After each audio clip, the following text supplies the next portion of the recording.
Hey guys, in this video I'll show you how to fix you'll need to provide administrator permission to delete the folder error in Windows.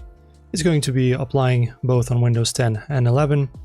So guys, on the left side of the screen I'll just show you a folder. This is just custom curses that I've downloaded. So let us say, for example, that this bottom folder has and needs administrator permissions, and we will unlock it. So to delete this folder we will need to take the actual privileges and ownership over this folder in order to modify it or delete it.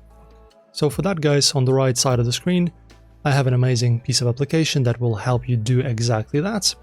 So just download an app called WinAeroTweaker. Just type in the same two words on Google, you will instantly see it. And in the search for tweaks in here in this field, type in take ownership. So as you can see, this is going to be adding a context, little context button that will allow us to take the ownership over our folder. Right, so just press on this, add ownership. This will not break anything, I promise.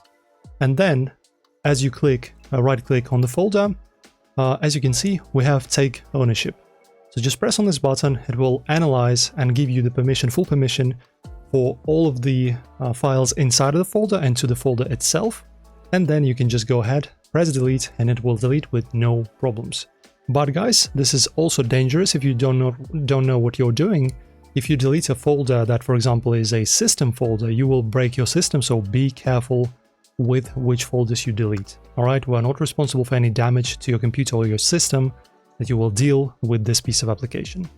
So that's pretty much how to do this, guys. Enjoy the video. This should definitely fix you. Enjoy. Like the video and subscribe. See you soon.